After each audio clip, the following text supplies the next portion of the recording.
5, 4, 3, 2, 1, 0.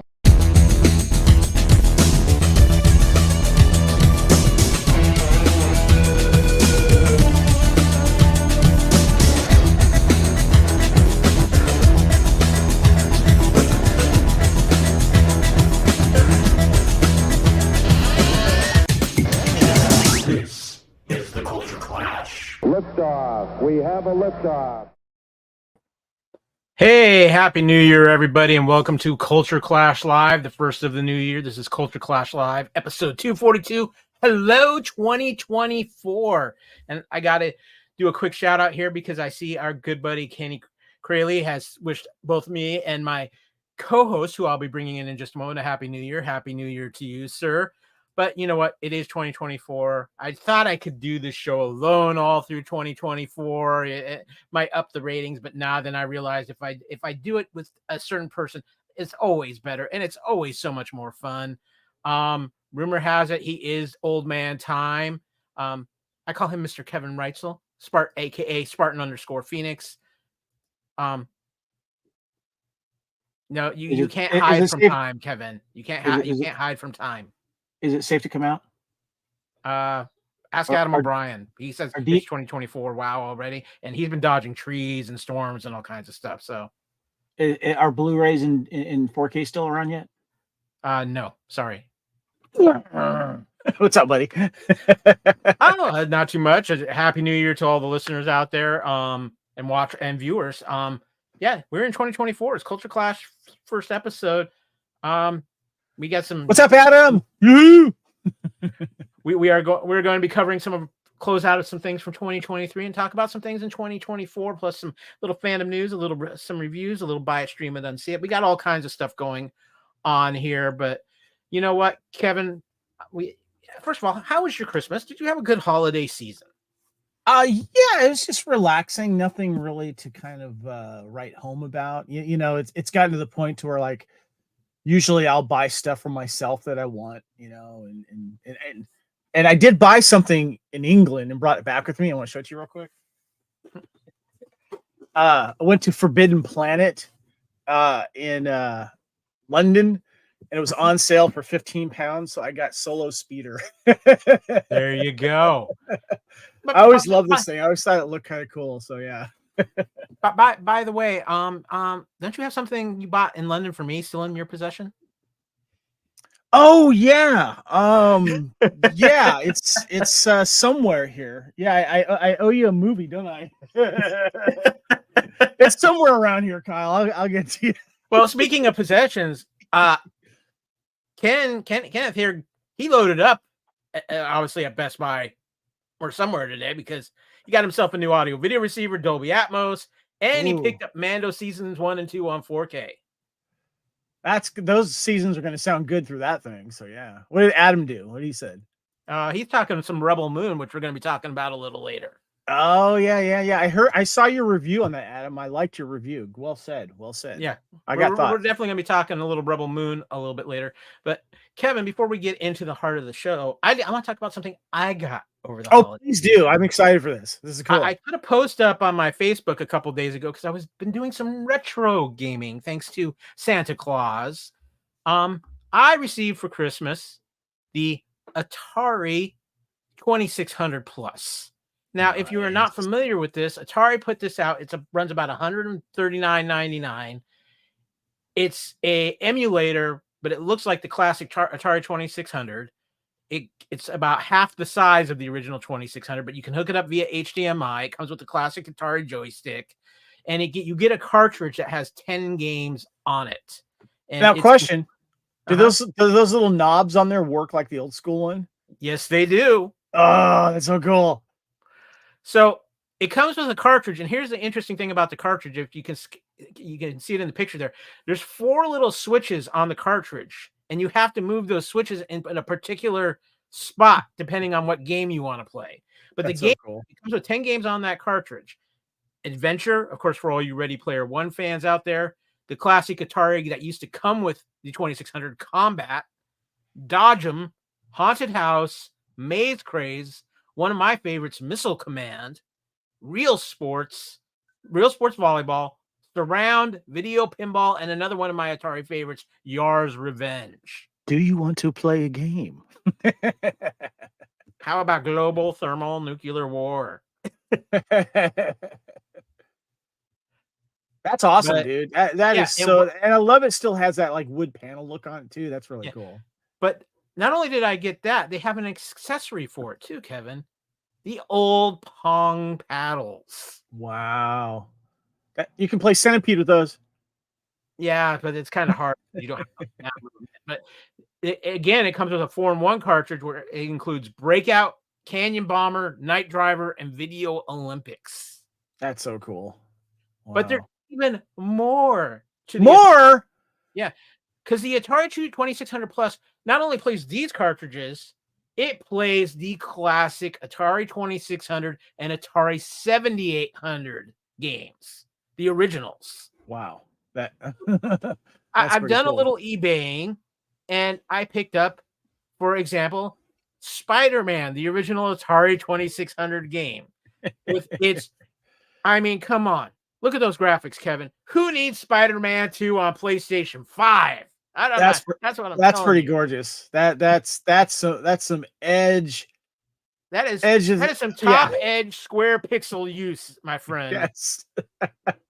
But I also, that was not the only thing I picked up, because I picked up one of my all-time favorite Atari games made by Activision, Kaboom. And this is a paddle game. And the object is if you look at on the graphic screen, you've got an escaped prisoner who's dropping bombs. You control 3 water buckets, and you're trying to catch the bombs. And if a bomb hits the ground, you lose one of your water buckets. That's pretty cool. Here's the thing. The first 2 levels of this are pretty simple. The 3rd level, he's moving like freaking Speedy Gonzalez. That's cool. Kenny says those old school consoles are so cool that when they get a mini version, I have the NES Classic. The NES Classic is a fun one too. Also Berserk. I remember this in the arcade games. This is a fun game. And the neat thing about this particular version of Berserk is it's actually upgraded. They upgraded some of the sound quality on it and a little bit of the graphics, but this is a very fun one. The bad guys in Berserk, the robots, always remind me of Maximilian in the Black Hole. Yeah, and then finally, I picked up an Atari 7800 game, and it is a classic. To me, it was actually one I played on PC when I was a kid. But wait, Gymkata? No, it kind of looks like it could be Gymkata, but it is a classic karate. But got to go rescue the girl, fight through the bad guys. But here's the great thing about Karateka at the end of the game. If you approach the woman you're rescuing in your fighting stance, she will kick you and kill you. Nice. Wow. Yes. I had not heard of that game. That's cool. One of my all-time favorite classics. But no, it's been a great experience. I'm actually going up this weekend to a retro game store up in Tampa that sells Atari 2600 cartridges to see what I can find. You're going to load up, buddy. I want pictures. I want pictures of your full cart. So we're gonna have some fun with that, but you know what? Wait. Got a question. Are you required to blow into your cartridges there? I've had to do it at least once. So, but you know what? We are going to have some fun around the Fandom Podcast Network too. It's a new year. We've got some stuff that we did last year. We've got some stuff that we are getting ready to do this year, because we've got coming soon and just arrived to the Fandom Podcast Network. Mr. Reisel, you want to help me out with this one? Yeah, but first I want to give a shout out. Make sure you give a shout out to Adam. He's going to be he's rebuilding right now because I think he's living in an ark because there are some heavy storms there. But he's got some stuff coming out, obviously for the Lethal Mullet podcast. Wish you well, Adam. I know you've been through hell the last week and a half. So Jesus, I can completely sympathize with him living in Florida. Yes. But yeah, we've got some stuff coming up, and it's out as well. We want to start off, first of all, with Tombstone Couch Potato Theater. That is out right now of course, on our YouTubes and, of course, the audio podcast. And me, you, Kyle, and our buddy Lee my co-host, of course, of Bloody Kings, our Highlander podcast. We talked a little Tombstone, did a little 30th anniversary celebration because it came out on Christmas Day, 1993. So that was a good And one. Kevin, give me a second here because I think I'm checking something real quick as you're talking about Tombstone because we put it out the day after Christmas because it was kind of right there. I want to thank our viewers because as we are still in the process of growing our YouTube channel. Tombstone has over 300 views. Oh, that's awesome, man. Thank you guys so much. We just put these out for fun, and it's nice that people are reciprocating and watching it and, sharing it. We appreciate you guys. That's awesome. That was a fun show to do. Yes, it was. But we had a little Christmas fun too. Oh yeah, we had to. We always like to showcase a Christmas movie for the holiday season, and we chose Elf. Elf came out in 2003, celebrating its 20th anniversary, and we discussed why Elf has become a huge holiday now Christmas movie, and is also becoming a fan favorite of the big ones that are out there that people always watch and see. So yeah.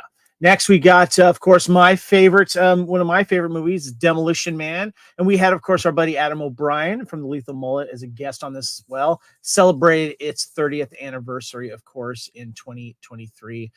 That is up there. Make sure you check that out. And also, we're going to do something fun next Thursday. As of this recording, Kyle, we're going to be recording a new episode of the Hair Metal podcast. But what makes this one special, guys, is that we are doing a 1989 hair metal supergroup draft where we're going to pick our 5-member supergroup. My new co-host of hair metal, Mr. Mike Simmer, he came up with the idea, and then I took the idea and ran with it. Is that we're going to be doing like a fantasy football draft, but we're going to be drafting our own metal players of that era, or putting our own supergroup together. And he got 2 of his buddies who are very well, let's say, know the genre well. They're hair metal fans themselves. And we're going to have a 4-person draft. And if you know how a draft works, we're going to do a snake draft. We're going to draft 1, 2, 3, 4, then 4, 3, 2, 1 until we get 5 members. Going to get a singer, 2 guitar players, a drummer, and a bass player. And then we're going to have a wild card round where we're going to pick a 1989 era celebrity, non-musician, that's going to be part of your entourage. And that's what we're going to do. It's going to be a lot of fun. And Kyle, you're going to be our commissioner for that. You're going to make sure that we draft right. I just want to state for the record, as the commissioner of the draft, all supermodels and video vixens come to the commissioner's office. You mean first? Yeah. Sound like you're 1989, bro. Love it. You're in there already. Also, as we do, one of our favorite shows on the network is Time Warp, where we look back on the year of movies and pop culture, and we are not letting 1984 get away from us because everything is 40 years ago, and there is some classic movies that are coming out in 1984. And we're going to start off with some good television, too, that aired. We got Airwolf that came out, of course. We also got a couple other things. We're going to talk about the music and the movies that came out in January of 1984. And we're going to be doing this monthly now, so that we can spend a little more time on some of the shows and some of the pop culture in between the films. So you're going to be getting 12 episodes of Time Warp 1984, Kyle. Okay, Kevin, I have a question for you. I feel like the artwork for Time Warp is very heavily influenced by things you like, between the Marcus Allen Super Bowl MVP and the movie poster for Angel. Yes, we're going to go into that, Kyle. And one of the best R-rated sex comedies of all time, Hot Dog. There you go. And of course, Frankie Says Relax. Remember Frankie. So there you go. Next, we have coming up in the new year, Kyle. Tell us what we got going on here. I'm working on a little project. It's still being kind of worked on because the MonsterVerse show Monarch is not quite wrapped up yet. But we're going to do a little bit of remash and revisit Pacific Rim on Couch Potato Theater. But we're adding to it because obviously Legendary Pictures, which did Pacific Rim, is also responsible for the current MonsterVerse of Godzilla and Kong that we're getting. But we're also going to have a little conversation on Godzilla Minus One. I'm going to talk more about Godzilla Minus One on this podcast. And we're hoping to have a special guest. We're still working on that. That will join us, who knows a thing or two about kaiju and Godzilla. That's true. I'm looking forward to that. I just watched Pacific Rim last night. It was great to revisit that. And I'm going to watch the sequel as well. Be well prepared for that podcast. Next, we have got Couch Potato Theater Payback. Payback came out in January of 1999, so it is celebrating its 25th anniversary. We're excited about that. One of my favorite action movies, but more importantly, actually, my favorite Mel Gibson movie. We're going to get into that, so I'm excited for that. This is when Mel Gibson still had some relative sanity. Yes, this is true. So that's what we got coming, and that was what is on the network. Yes, and we've got a lot to talk about here, Kevin. In fact, do we have? I'm feeling timey-wimey. Timey-wimey. Right? Do we have any timey-wimey sounds? We might. I think we might have one floating around. Let me see. I got it. Hold on. I got it.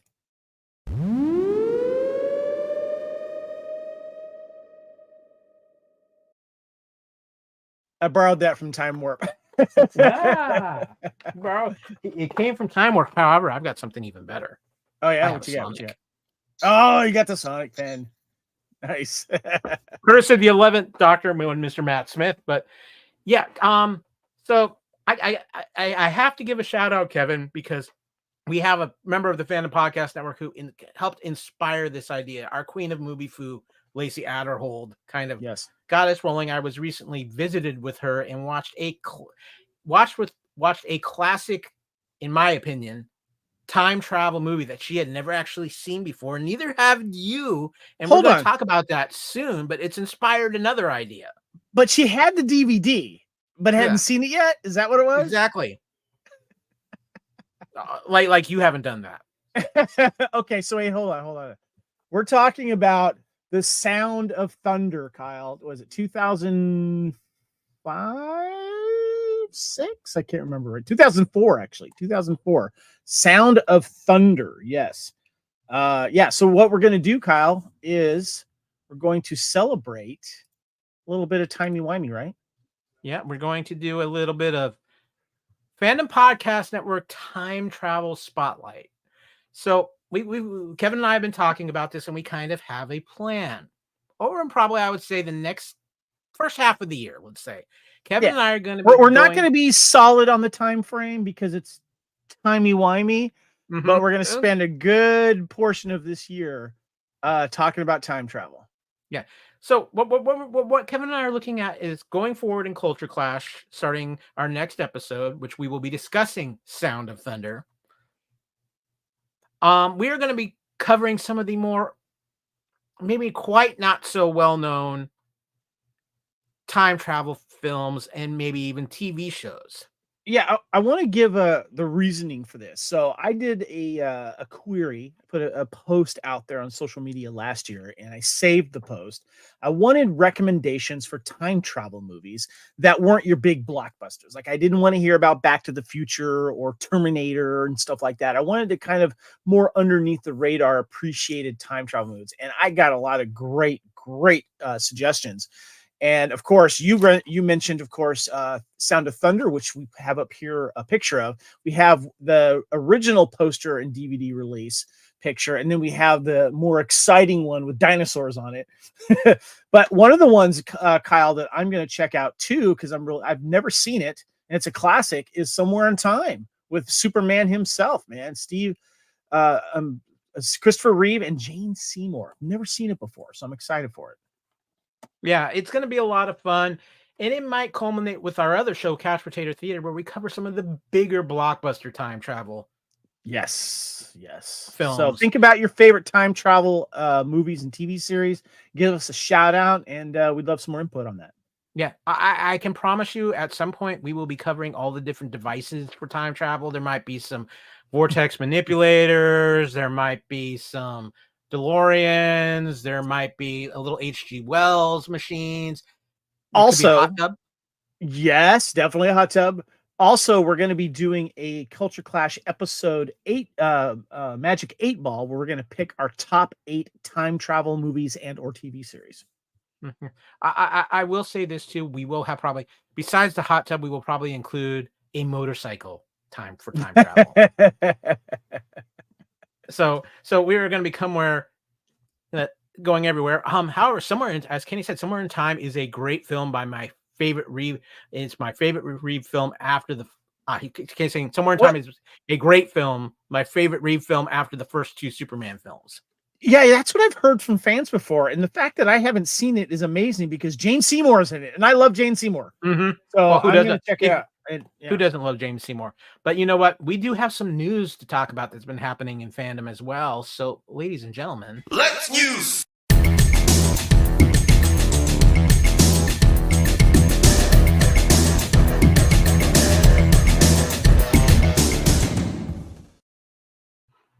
so one of the other things that the Fandom Podcast Network is going to be covering this year is the current state of how we get our media. We're gonna be talking about old school versus new school. We're gonna be talking about physical media versus digital media. This is gonna be something that probably is gonna be a theme, I think, very heavy this year because of what's happening in that with media right now. Yep. But a big one, and this was actually announced towards the end of 2023, that Best Buy was in 2024 was going to phase out physical media. Well, they didn't wait long in 2024 to start phasing. I think they had the guys ready like opening New Year's Day, because Best Buy has officially started pulling physical media out of their stores. I went to a Best Buy the 30th of December, and it was pretty sparse. I think the most physical media they had was they had a lot of 4K, some box TV sets, and that was probably about it, Kevin. how many shelves would you say? I would say probably about 4 shelving units and a couple stand-up units for 4K Yeah, and yeah. recent releases. Well, when I read this article, I had not been to my Best Buy in a couple of weeks, and I you know what's funny is, and I do want to preface this because for me, Best Buy was a tradition, like going to see the new video release at your local video stores or Blockbusters back in the day. Especially in the '90s, where you would wait for new DVD Tuesday, and that would affect not just the video rental stores, but also Best Buy and all of the other stores that were carrying physical media at the time. And for me, Best Buy was a destination stop every single week. I knew what was coming out usually because I would go on to a website and they would release what was coming out, but I would go anyway, even if there was something that wasn't interesting to me, because sometimes something might sneak through the thing and I didn't, or underneath my radar, because you'd also get new albums, new CDs as well. So especially like when I was working for Decipher in Virginia, Decipher Games, when I was living there, Kyle, DVDs were coming out, and then I was there every Tuesday looking for whatever was new. And then of course there was, the a little bit later, like around 2004 and 5-ish and stuff like that, then the HD and the Blu-ray stuff started coming out. Was DVD Tuesday a big thing for you at Best Buy for a long time, like mine? It was a big thing. I would go to Best Buy, but I'll tell you, I'll be honest with you. As far as at least where being here in Florida, I mean, I would go to Best Buy, but it was the trips to Suncoast Motion Picture Company for me. Yeah. I had been to several of those, and those were fun in the mall. And by the way, Kenny says, for me, physical media is the best and better way than streaming. The audio and video is not as compressed as you get the best extras. Completely agree with you there, Kenny. But anyway, this news here, it was just like, I was kind of like dreading going to my Best Buy, and I did. And they always had a pretty decent amount of shelving, especially during the holiday. They did pack it up a little bit before the holidays because they wanted to get one last holiday rush of movies. And so I went in there and I took some selfies here of what it looked like. And this is kind of like the main aisle here. And it's, even let me guess, it was way in the back of the store, wasn't it? Yes, it was. That's how it's been in the couple of Best Buys I've been in here locally too. Yeah, it's often onto the far left in this particular store, and the wall behind me up against the wall, that also is a media area as well. And these are the pictures of all the shelving units that exist as of a couple of days ago. What's up, Joseph? Joseph is in the house. What's up, brother?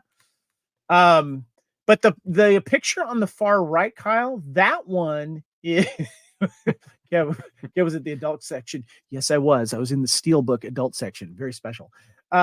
The picture on the bottom right actually is the only section that my local Target kept for like the last 6 months. It used to be on the other side of that wall and another aisle, and that's all it is now. And the biggest I was gonna say Sorry, go the ahead. biggest DVD and physical media sections in town are Walmart. Yeah, exactly. And that one, the closest Walmart to me is like 45 minutes south, so it's not convenient. But this is it. This is what my local store is. And it's not like they were pulling them. They're just not filling them right now. So I think that they're just leaving them here, and then they're going to probably consolidate all of them into one shelf or something. And I did a little buying myself here, so just leave it at that right So, now. so I want to comment on this because a couple of things.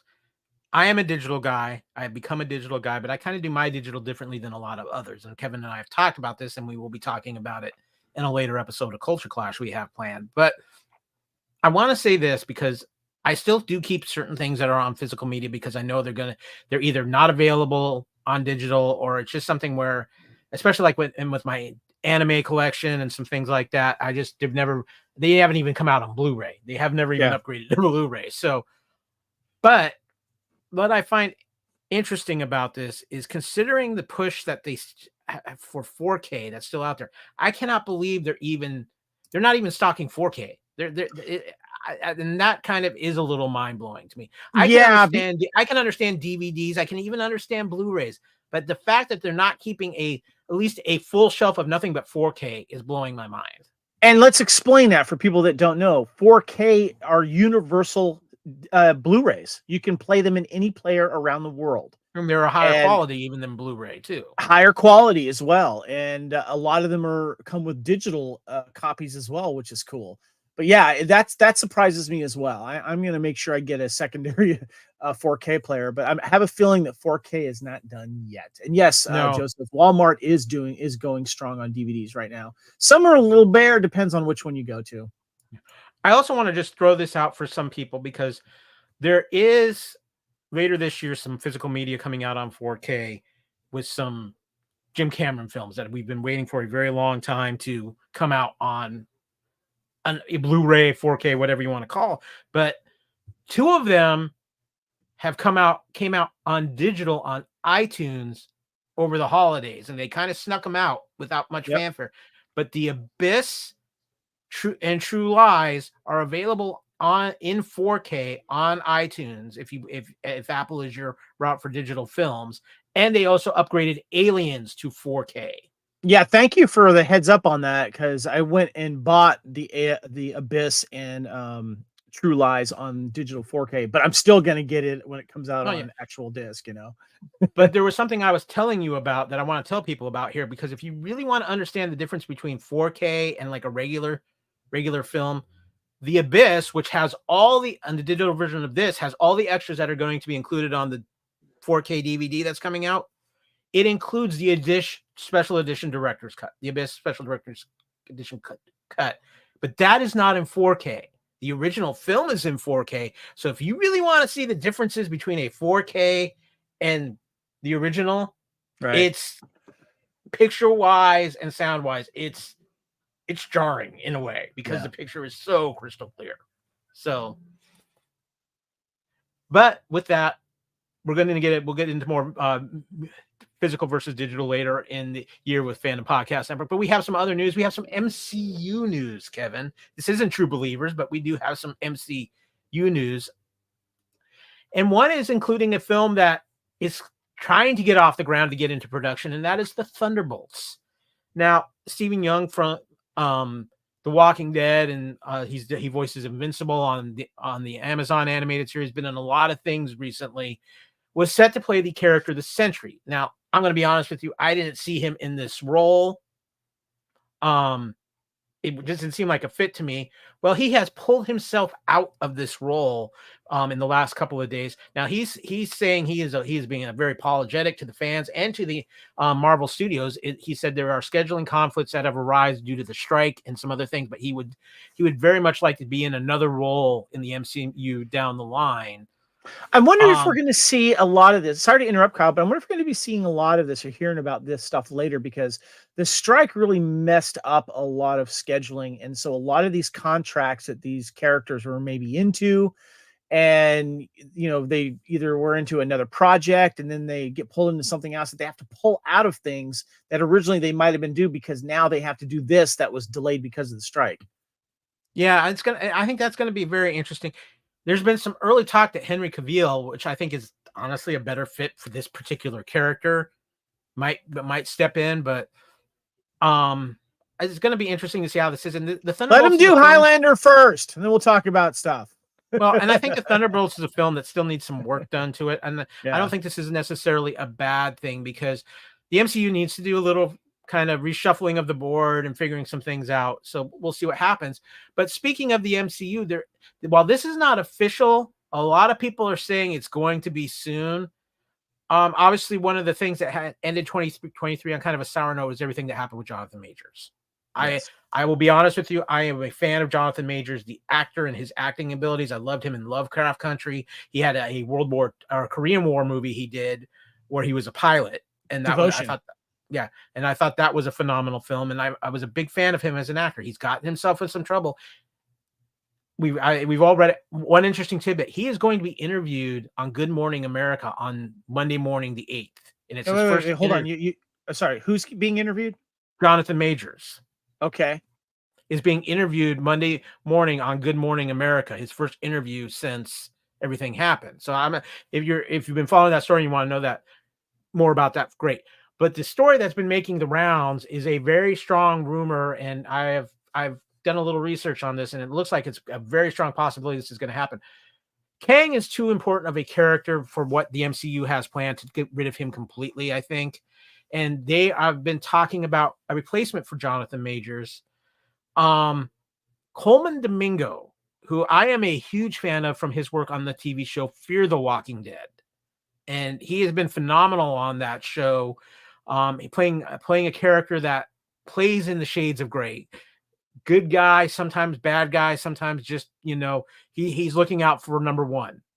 And he is an actor who's about to become a lot more well-known because he is currently in the new version of The Color Purple, and he's getting a lot of Oscar buzz for his performance in that film. And he is apparently the leading candidate right now to take over the role of Kang in the MCU. I think he would actually be phenomenal in the role.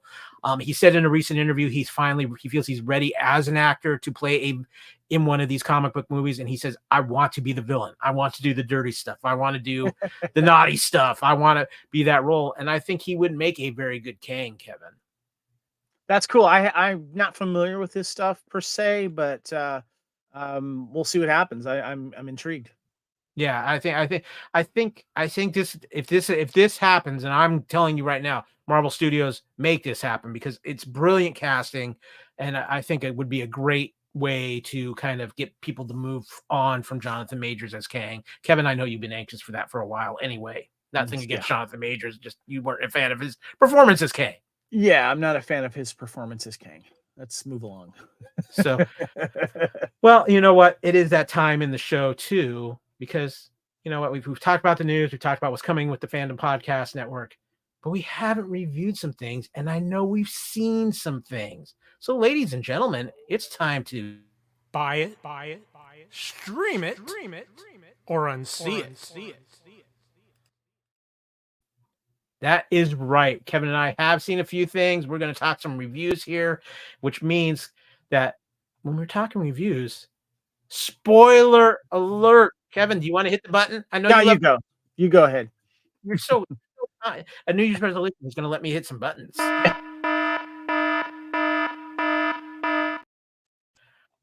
We are going to be talking about several things here in Buy It, Stream It, and See It, including Aquaman 2, What If, and a couple other Rebel Moon, as well as a couple other things here and there. So spoilers ahead. If you haven't seen any of this stuff, tune out for a few minutes, come back, grab a sandwich, go grab a drink, come back, watch the rest of the show, or pause on your pod if you're listening on the audio version and rejoin us. But the first thing we are going to talk about in the new year for our first review, Kevin, Aquaman 2, The Lost Kingdom, aka the end of the Snyderverse.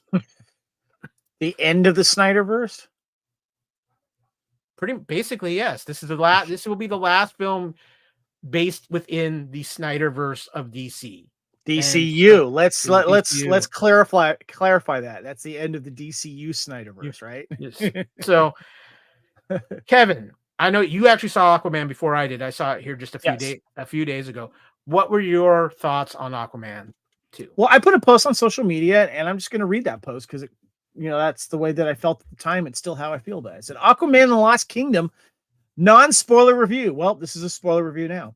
I went in with low expectations. Why? Well, because it's DCU, which hasn't done well to give the fans a universe they deserve over the past 10 to 15 years. Wouldn't you say that's correct, Kyle? Yeah, I would say that was correct. There's been more misses than hits. Lately, you could say the same for the MCU. I love Jason Momoa in just about any role he does. Going to the movies, I expected another CG blah fest popcorn movie. I was pleasantly surprised at how much I actually enjoyed it. Yes, it's packed with CG, but I was surprised by the supporting characters and the story. Jason Momoa is so much fun as Aquaman, but credit to Patrick Wilson for helping to carry the film. My other favorite characters were played by Dolph Lundgren and Tamara Morrison, who returns, and Randall Park, who is now part of the DCU and MCU. I'll see Aquaman 3 if it happens, which I don't expect. Even though I enjoyed Aquaman 1, I think I enjoyed this sequel more for a fun escape and laughs for a couple of hours. Check it out. I still stand by that. And I did want to just say on top of it, because some people, when I put that post up, they asked about a certain actress in the film, Kyle. We're going to talk about that. Yeah. So anyway, get my thoughts on Aquaman, then we're going to talk about that. Yes. Okay, go. So I'm going to personally say this movie has fun moments, and most of those fun moments are with Jason Momoa and Patrick Wilson. They both shine in this film. There's not even a question of that for me. They are fun together. They play off of each other well, and you can tell they were having some fun with each other. I'm going to be honest with you. I prefer Aquaman 1 to this one. I felt this one, the story just kind of felt a little flat for me. And then maybe it's because we kind of went into this film knowing it was a little bit of a lame duck status because of what was going on with the Snyderverse. The CGI felt off to me. I'm going to be honest with you. The underwater stuff did not look as good as the first Aquaman. See, that's the thing. The CG, Kyle, real quick, I didn't expect it to be perfect. So I wasn't even going to judge the CG on this. I don't care. I wanted something of a fun story. But anyway, go ahead. Well, let me put it this way. Why the CGI was off to me, when the CGI makes Nicole Kidman look a little off and look a little funny, I was like, yeah, no, you don't do that to Nicole Kidman. But it's a solid film. It's for me, it's definitely a stream it. I'm not going to say it's a go out and buy it, but there is a few interesting things with this film, obviously being the last film of the Snyderverse.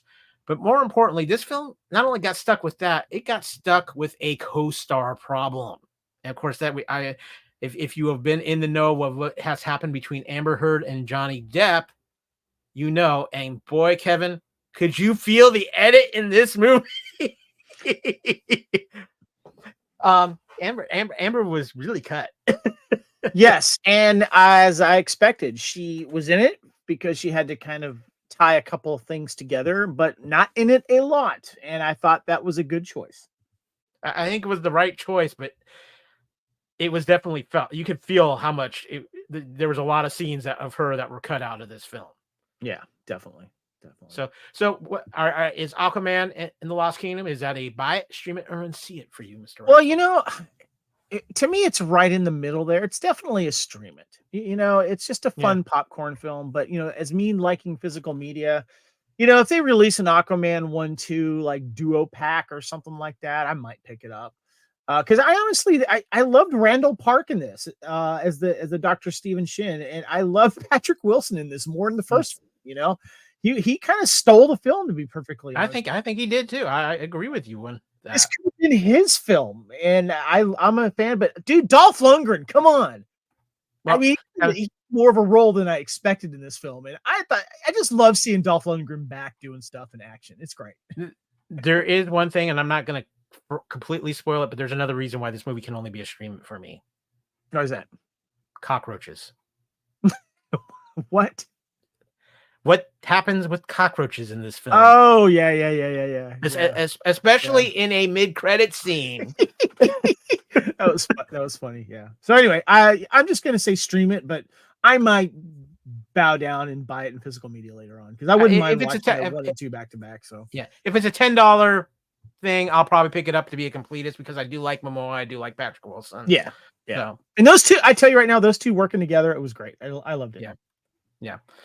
The next film we are going to talk about is the Netflix Zack Snyder. It's all about Zack Snyder right now. Rebel Moon, Zack Snyder's quote unquote Star Wars project that Lucasfilm rejected. I magically trigger balloons too. It's How great. are you doing that, Kyle? How are you? It's something to do with let's see, Star Wars project. It must be something. Star Wars project. See, it doesn't happen to me. The balloons happen I'm to you. What'd you magic. hit? I'm magic. But this film, big deal for Netflix. They've been hyping it for months now. It's part one of a 2-part thing. Zack Snyder's also talked about there being a massive director's cut. I know Adam had some comments about it earlier. Kevin, what were your thoughts on Rebel Moon? Okay. All right.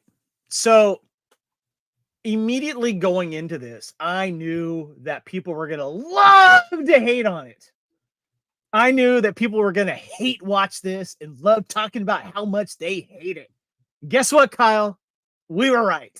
That's exactly what happened. I think that's kind of a Zack Snyder thing at this point. Yeah. And you know what? I like a lot of his films. There's some that I don't like. It's fine. I dig his style. I'm a fan of his overall. And Zach, you do your thing. You do you. Okay. And I knew going into this film that I was going to see tropes from every single sci-fi / Western / samurai movie I would expect to see. And you know what? I like tropes. Because let me tell you something, Kyle. Did you know that I'm a big fan of Hallmark movies? Do you know why? Because they're tropes. Do you know why I keep watching them? Not because I know what's going to happen, because I want to see what happens from point A to point B or point A to point C. I want to know why they get together at the end. I know they're going to get together at the end and share a dry kiss. That's okay. I went into Rebel Moon going that way. I know I'm going to see this type of reference. I'm going to see that type of trope, and it's going to remind me of Star Wars. It's going to remind me of this Western. It's going to remind me of more of the Seven Samurai. That's the biggest influence I got from this. But everyone has borrowed from Seven Samurai. Star Wars, anybody? I went in there just with an open mind, wanted to watch the performers, and just kind of put all that other crap behind it and see if I can just enjoy the film. You know what happened, Kyle? You enjoyed the film. I enjoyed the film. I loved it visually. I loved the look of the characters. I loved the setting. I didn't care if the bad guy was your typical kind of Nazi-looking bad guy, because Nazis are good bad guys. I don't know if you know this, but Indiana Jones hates Nazis. Why? Because they make good bad guys. I don't care about all that stuff and why it looked familiar. I wanted to see his interpretation of this world that he was building, this creative world building that he was doing, which I thought he did a great job with. And I got excited for the sequel. I watched the trailer for the sequel, and I enjoyed it. So when you talk about people having a love-hate relationship with Zack Snyder, I'm not going to say I have a love-hate relationship with Zack Snyder. I have a love-frustration relationship with Zack Snyder. You mean because if you're a fan of a certain football team? Kind of. Anyway, move along. I'm trying to be I have a New Year's resolution to be nicer to certain football teams, but I don't think it's going to last long. I think Zack Snyder visually is an absolutely amazing director. Every movie he's ever done on a visual aspect to me is mind-blowing. I love Sucker Punch. I love the ideas he does in Sucker Punch. I still don't understand what happened in Sucker Punch, but I liked it. My biggest problem with Zack Snyder is unless Zack Snyder is working with a really good writer, he kind of loses himself in his visuals and what he's trying to do. And Rebel Moon is a typical Zack Snyder film to me. It is absolutely gorgeous. There are a lot of characters I'm intrigued by. I would like to know more about these characters. And that is one of my flaws with Rebel Moon. Outside of Sofia Boutella's character, we get minimal character development with the rest of the supporting cast. And I'm intrigued by the look of these characters. I'm intrigued by some of the backstory they hint at with these characters. And he just doesn't build on it. I understand there's a part 2 that might build on that more, but I can only go by what I have watched. I don't know if you know this, Kyle, but it was called A Child of Fire. It's about her. They're just supporting actors. I understand it's about her, but I'll just say Charlie Hunnam's character. We could have gotten a little bit more in depth about him because it would have made a moment in the film. If they would have given us a little bit more character development with that character, it would have made a moment that happens in this film a lot more powerful. Well, you know, I could see that, but I thought he was the more fleshed out, one of the more fleshed out characters. So anyway, but that's the thing. I think everybody outside of her was, before when you say a lot more fleshed out, it still wasn't that fleshed out. And like I said, there's some great ideas in here. I'm very intrigued by some of the things. And like I said, I'm reserving full judgment until part 2 comes out because it's not fair to judge something off of a part 1. But I'm just going off of what I've seen right here, right now. I'm feeling like I'm in a typical Zack Snyder film. And I go back to looking at 300 where Frank Miller worked with him and as the writer and everything, and how amazing that film is and what he's capable of when he has some really quality writing working with him. And this is just right now. I think it's worth a check out if you're a science fiction fan. Obviously, I kind of equate it to Seven Samurai meets Battle Beyond the Stars. It has a little bit of that feel to it with a couple other things. Obviously, some Star Wars elements thrown in. It's a lot of tropes, and that's kind of what I knew going in. So I was fine with that aspect of it.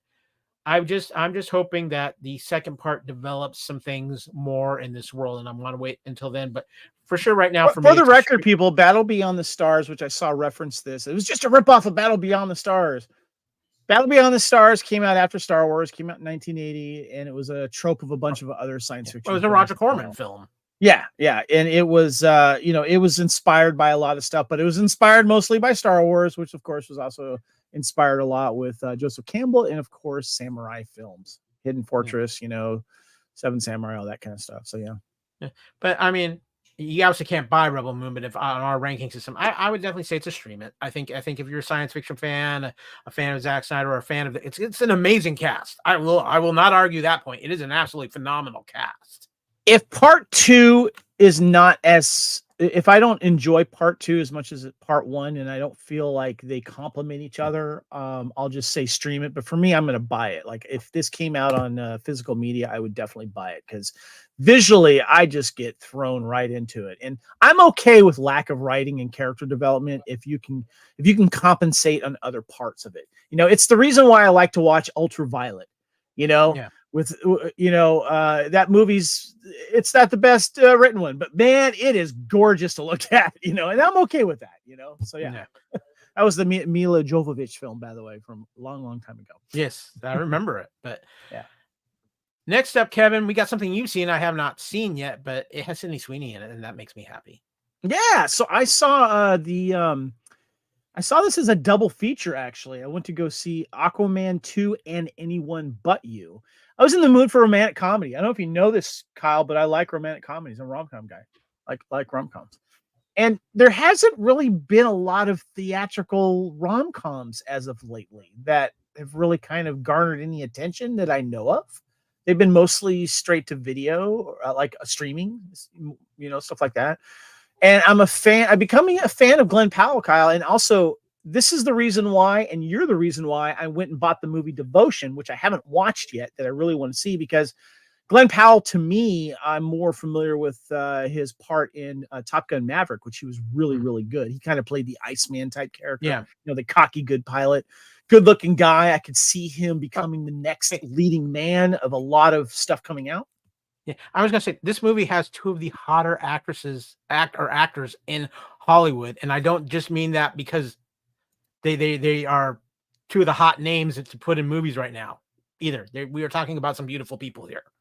Yeah, so this was a really cool. This was actually a fun movie. I really enjoyed this. It's basically about this couple that meets, I think, in New York, and misunderstanding happens, and then they run again. They don't see each other, and they're angry at each other because of this misunderstanding, and then they meet up again, and they hate each other. And some great there's some great quips that go between them when they don't like each other, and they end up being invited to the same wedding that's going to be in Australia, in Sydney, Australia. And it's great because a lot of the places that they filmed, I was in and around, which was great. So I was familiar with some of the locations. Wait a minute, Kevin. Wedding, Australia, that sounds a little familiar. Yeah, I was kind of going, man, that should have been me, damn it. It was supposed to have been me in 2020. But most of this is filmed in Australia. But you got to give it up for the rest of the cast. The cast was great, man. Sydney Sweeney, of course, Glenn Powell. Who else is here? Dermot Mulroney plays the father. Rachel Griffiths is the mother. And you also get what's her name from Star Trek Picard? Michelle Hurd. Yes, Michelle Hurd is in it. She is in it. And the rest of the cast really shines. It's very, very funny. It's an R-rated comedy for nudity and for language. So I highly recommend it. Very good. So you would call it a buy it then? Yep, I'm buying this when this comes out. Big fan of it. I have not seen it yet, but I will definitely be checking it out at some point. But next up, normally we cover this in a little True Believers, but there's some other Marvel stuff coming out, and it's kind of got crowded for Marvel for the first of the year. But I want to talk about What If Season 2. Kevin, I know you watched at least the first episode. Yes, I've watched the first episode. Yes. You told me you were not necessarily a fan of, but no, not a fan of it. I have actually thoroughly enjoyed What If Season 2. I think it is far superior to What If Season 1. They have a lot more fun with it. It's not quite as dark, and it sets up a lot with the Captain Carter character, who I am truly believing now that they have plans for Haley Atwell to reprise that role somewhere down the line in the MCU, probably maybe even in the Secret Wars film or something like that, because they have really made her the kind of the outside of the Watcher, the centerpiece for these What If episodes. I just want to run down the episode titles real quick, if you bear with me for just a second, Kevin. We have What If Nebula joined the Nova Corps? What If Peter Quill attacked Earth's Mightiest Heroes? What If Happy Hogan Saved Christmas, which released on Christmas Eve? So it was. I do need to watch that one. I like to see that. What if Iron Man crashed into the Grandmaster? Just real quick. Basically, they treat it is that Tony Stark does not get out of the portal from the first Avengers when he drops the missile in, and he's the one who ends up on that planet instead of the Hulk. Okay, gotcha. Another very fun episode. A sequel episode from season 1. What if Captain Carter fought the Hydra Stomper? Okay. What if Kahori reshaped the world? This is a very interesting episode of What If because it deals with some Native Americans, and they actually use a lot of Native American action language in this episode. Who's Kahori? She's a Native American character that's been kind of a small role in the Marvel comics, but it's actually a really good character within these episodes of What If. Okay. An absolutely fun episode. What if Hela found the 10 rings? Founded the 10 rings. Right? Found the 10 rings. Oh wow. Okay. Yeah. What if the Avengers assembled in 1602? Another absolutely fun episode. And what if Strange Supreme from the first season intervened? Kind of picking up some storylines with that character from the first season. Kevin, most of these episodes were so much fun, and they like What If season 1. They brought back as much of the voice of the actual actors to provide the voices that they could, and even when they couldn't get like a Scarlett Johansson for Natasha Romanoff, Lake Bell does the voice of Natasha Romanoff in these, and she is phenomenal. And I like Lake Bell in that role. And the guy I can't think of his name, but he does the voice for Tony Stark in these. He did the voice in season 1. I wasn't quite a fan of his, but he looks like he's refined himself. He's a lot better, and I think because they're doing a lot more fun version of Tony Stark in these episodes, it works. Chris Hemsworth is in several of these episodes. Nice. Haley Atwell's in a ton of these episodes as well, and Paul Rudd even is in an episode in one of these episodes voicing Scott Lang. So I would say I'd actually buy What If season 2. It's been a lot of fun. It's like anything else. You have 9 episodes. They might not all be for you, but they are a lot of fun. Kevin, I'm going to recommend too for you What If Peter Quill attacked Earth's Mightiest Heroes, because there's some great 80s stuff that happens in that episode. Okay. That was episode 2, correct? Yeah. So probably my favorite. The Happy Hogan Save Christmas is a lot of fun. The Avengers Assemble in 1602 is great, and I had a ton of fun with What if Hela had found the 10 rings? And Okay. Kate Blanchett does voice Hela in that Oh, cool. All right. I'll have to do a as little well. little marathon of these before we pod about them. Yeah, absolutely. But it's a lot of fun. It's definitely a buy it for me. Definitely check out What If Season 2. That's going to kind of wrap up our buy it, stream it, or unsee it, but we're not done yet. We still have some other interesting things to talk about.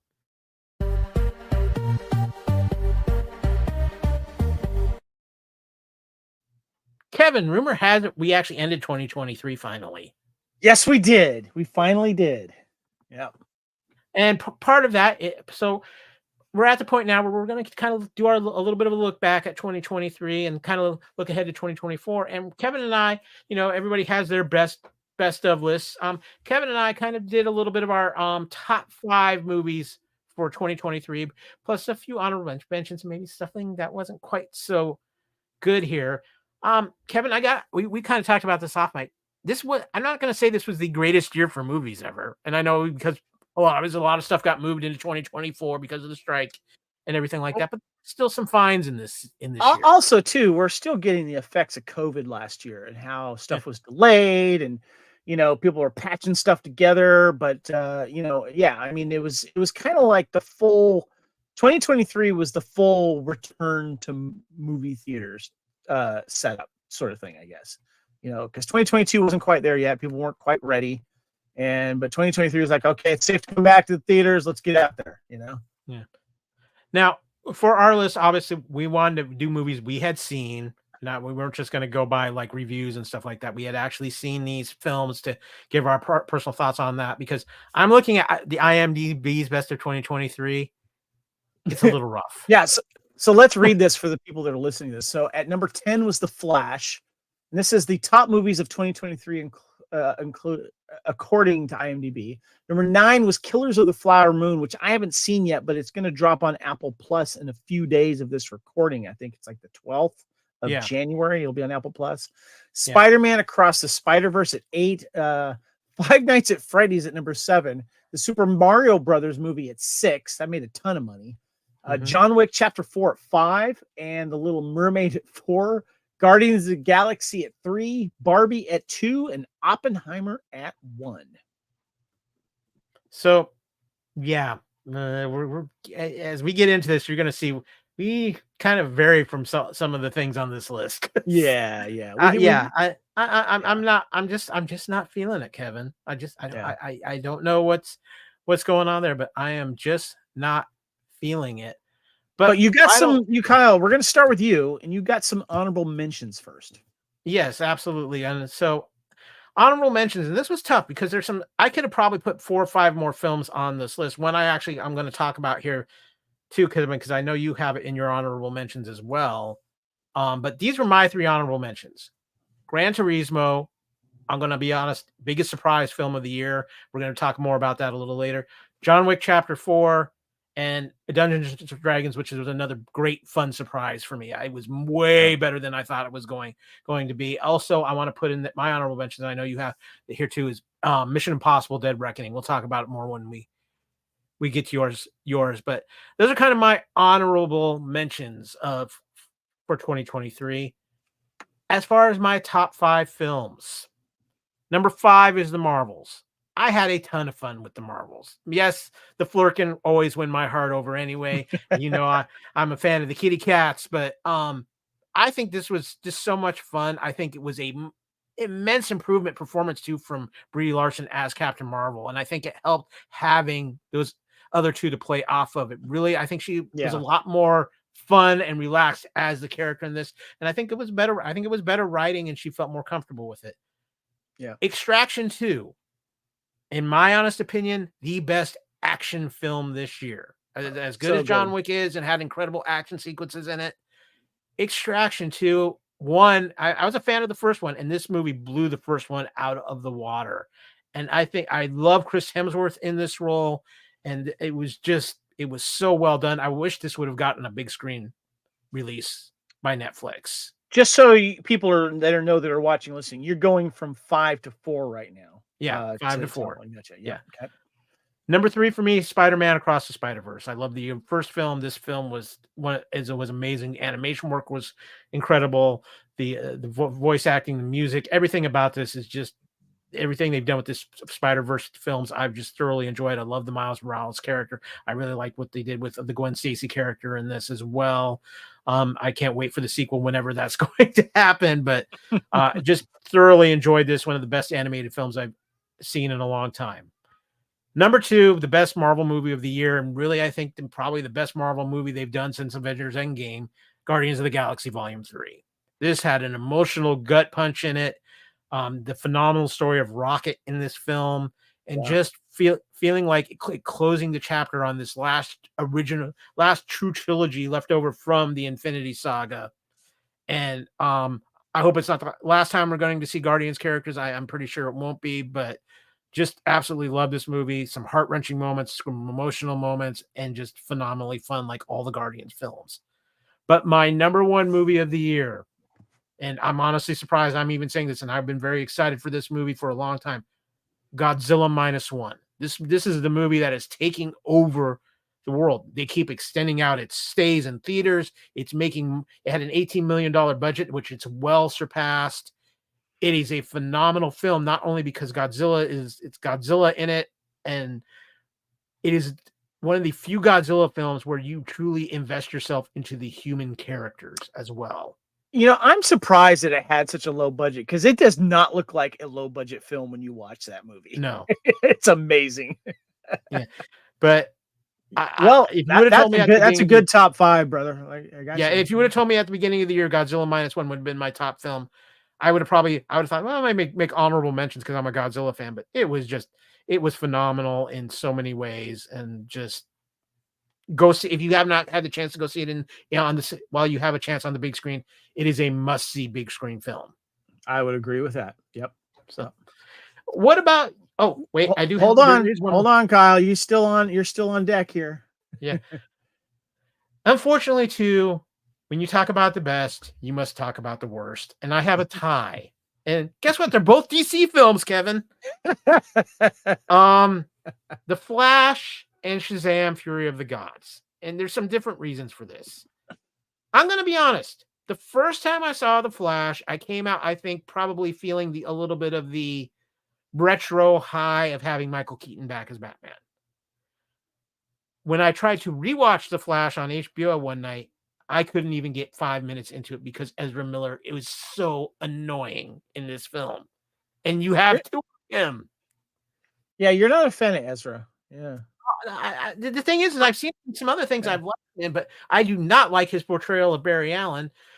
I will still say it's great to have Michael Keaton as Batman. I actually really like the actress who played Supergirl, but this is just a bad film. There is some horrible, and I mean horrible, CGI in this film that just takes you out of the film. And there are just moments where it's not rewatchable at all.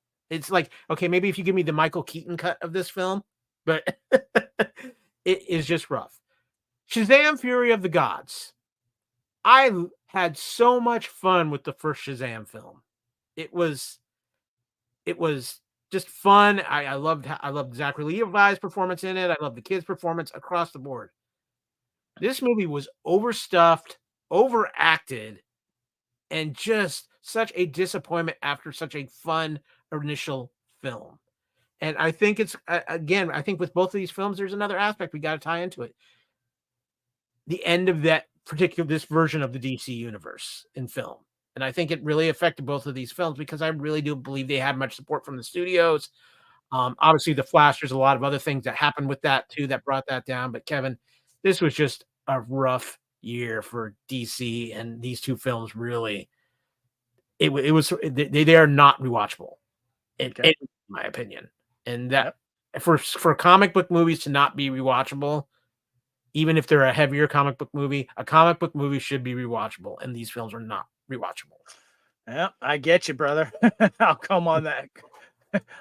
I'll comment on that later. Kenny says, I tried to like the Flash movie, but could not, but not through love seeing Michael Keaton as Batman again. Grant Austin and John Wesley ship my flashes, but why no cameos from them? I know, right, dude? Seriously, why not? especially with all the multiverse stuff. Come on. Yeah. I'm sure Kyle would agree with that. So yeah. Yeah, absolutely. The fact that Ezra Miller gets a cameo in the Flash TV show, but Grant Gustin can't get a cameo in the Flash movie. Yeah. Come on now. Yeah. All right. So my turn, right? Yeah, you are on deck. All right. So my honorable mentions are going to be for the Marvels. Love the Marvels. Enjoyed the Marvels for the same reasons you did, Kyle. Same thing with Dungeons and Dragons. I was kind of going in that going, is that going to be good? And man, that was so much fun. What a fun adventure film. Great characters. Chris Pine elevated that movie so much. Yeah, but the rest of the cast was good too. I mean, yes, he elevated it, but the rest of the cast was fantastic. And Kyle, you are spot on. Extraction 2 also makes my honorable mention. Great action flick. Oh my God, it was so good. Enjoyed the first one, like you said, and this one was better than the first one. And give me Extraction 3 yesterday, please. And Mission Impossible Dead Reckoning Part 1.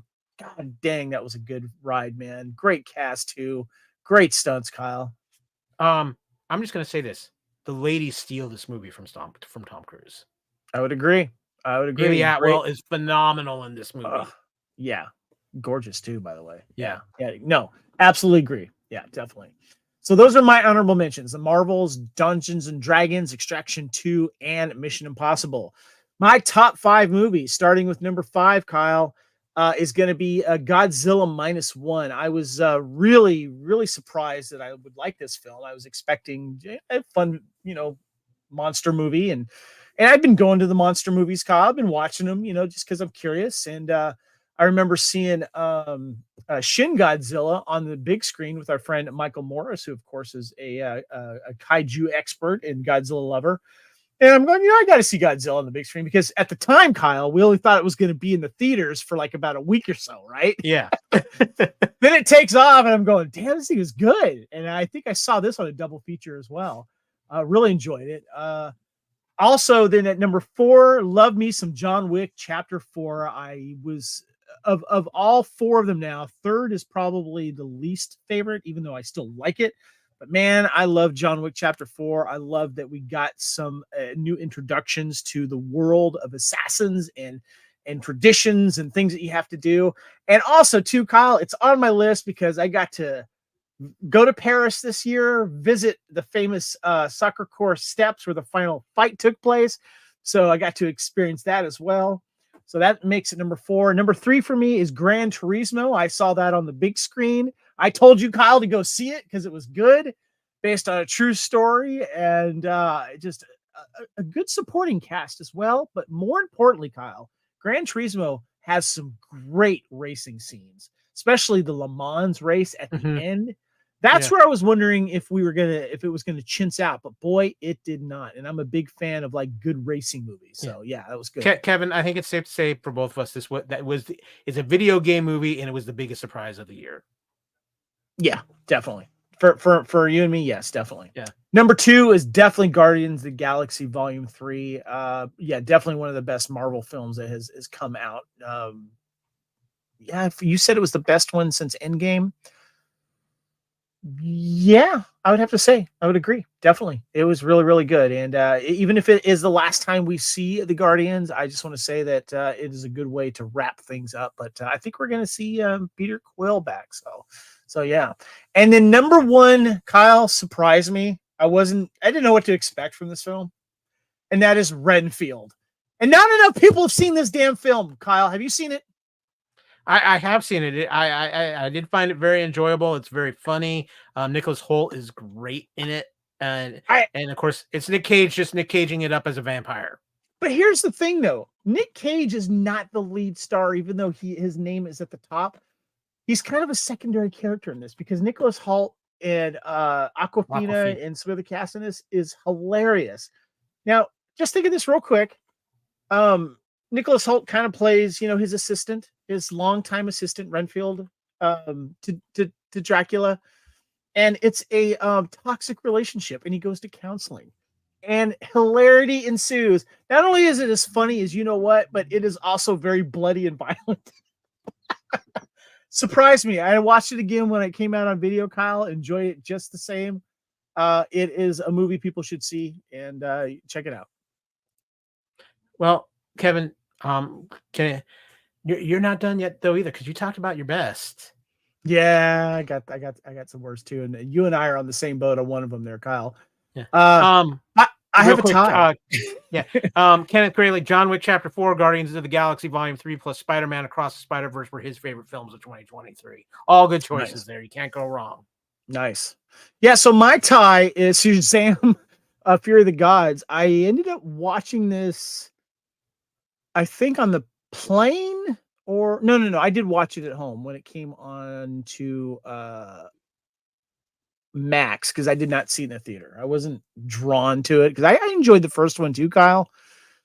Ugh, it's just bad. I didn't care about anything with it, and it's a very paint by numbers superhero film. I don't know. I just did not care for it or the characters at all. I just felt it was kind of like patched together, and I don't know, Kyle. I don't know what to say, but I agree with you. Yeah, It was bad. it was rough. And Kevin, your other film, I have not watched it based off of what you told me about it. I am waiting for it to just stream or I can watch it for free and make judgment. And I think that's happening here shortly if it hasn't happened already. But I've heard nothing good about Yeah, I the saw this movie when I was in London. I was like, I'm in London. I'm going to go to the movies. A brand new movie coming out. I'm going to go see Expendables 4 because I'm going to get some good action. And, we got some of the cast back, And yeah, the story sucked, dude. And the supporting cast of the new action heroes just didn't do it for me. Even beautiful Megan Fox couldn't find it for me because apparently her hair is perfect wherever she goes, even when she's killing bad guys. I mean, it was bad, man. And there were some really predictable parts. But what's kind of sad is they had the guy from is it Uwe? What's the guy's name from Raid? From Yeah, the Raid. yeah, he was one of the villains in it, and he couldn't save it. It just was not good. And I'm a huge Expendables fan, dude. I love the first three films, but this one, I'm just gonna pretend it doesn't exist.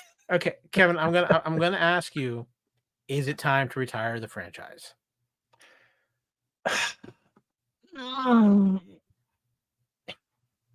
The thing that we liked about the first few Expendables, Kyle, is because most of the cast was the old school action heroes.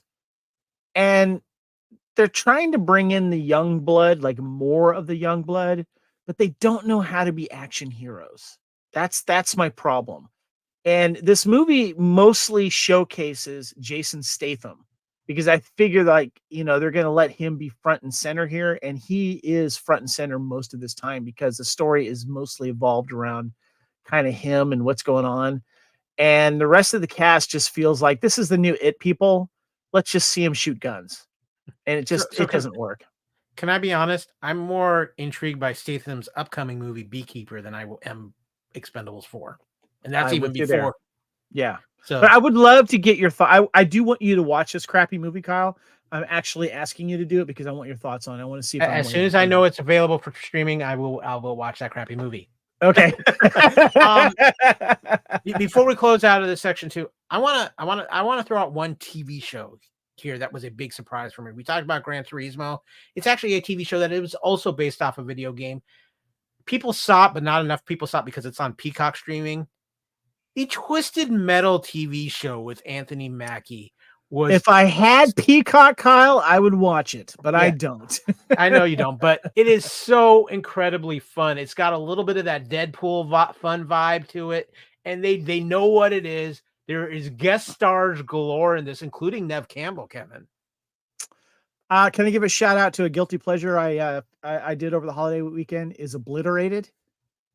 Have you heard about this? No, I haven't heard about this. It's on Netflix. It's one of the highly rated ones on Netflix. It's a 8-episode series about basically a special forces team that specializes on finding terrorists with bombs and stuff. And it is all action. It is a lot of sex in it. There's a lot of violence in it. And C. Thomas Howell really gets to kind of have some fun at his age with this young crew. Wait, he's still alive? Yes, he's still alive. And there's some unexpected nudity that I did not expect in this series. I'm just going to tell you. I don't know. It, That sounds it ominous and it almost. takes most place in Las Vegas because that's where the threat is, and so they film in and all around Las Vegas, which I'm very familiar with as of late. But I recommend it if you want a nice guilty pleasure, turn off your brain series. I marathon the whole series within a couple of days. Well, now, ladies and gentlemen, Kevin not only marathoned that particular Netflix series, Kevin watched a lot of things in 2023.